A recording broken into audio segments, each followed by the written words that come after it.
इसका देखा था कि जीवधारियों के वर्गीकरण में हम किसके बारे में पढ़ रहे थे, कैरोलस लीनियस के बारे में।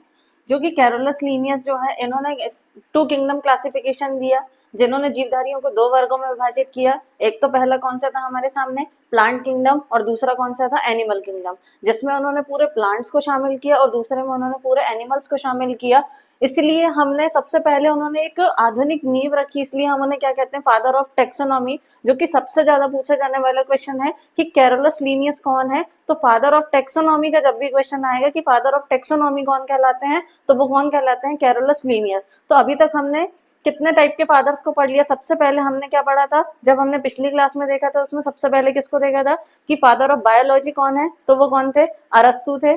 फिर उसके बाद हमने देखा कि फादर ऑफ बॉटनी कौन है, तो वो कौन थे हमारे पास, थियोफ्रास्टस थे। फिर हमने देखा फादर ऑफ जूलॉजी कौन थे, तो वो कौन थे हमारे पास, फादर ऑफ जूलॉजी हमारे लिए अरस्तु थे। उसके बाद हमारे पास नेक्स्ट कौन आए हैं, फादर ऑफ टेक्सोनॉमी, क्योंकि अब हम टेक्सोनॉमी स्टार्ट करने वाले हैं, इसलिए फादर ऑफ टेक्सोनॉमी सबसे पहले जानना जरूरी है कि पूरी नींव को रखने वाले कौन है हमारे सामने, कैरोलस लीनियस है।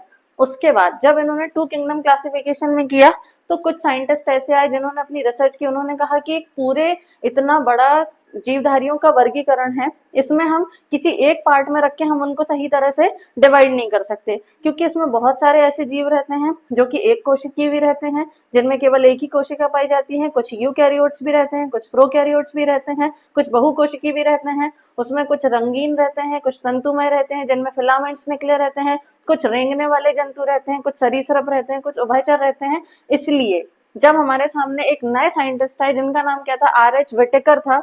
आर.एच. व्हिटेकर जो थे एक बहुत बड़े साइंटिस्ट हुए, जिन्होंने पूरे संपूर्ण जीवधारियों को 5 किंगडम क्लासिफिकेशन दिया। तो इनकी एक सबसे इंपॉर्टेंट चीज कौन सी आती है कि 5 किंगडम क्लासिफिकेशन देने वाले कौन वैज्ञानिक थे हमारे लिए, तो वो थे हमारे लिए कौन, आर.एच. व्हिटेकर।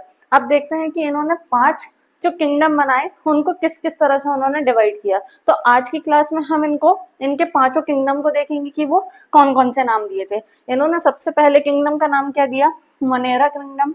दूसरा उन्होंने डिवाइड किया प्रोटिस्टा किंगडम।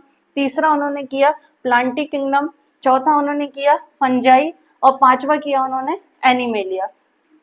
अब इन पांचों टॉपिक में उन्होंने बताया कि हर एक वर्ग की जो जीव हैं उनको हम 5 तरह से डिवाइड कर सकते हैं। जैसे एग्जांपल के लिए जो भी एनिमल्स वाले आएंगे वो एनिमेलिया ग्रुप में रखा उन्होंने।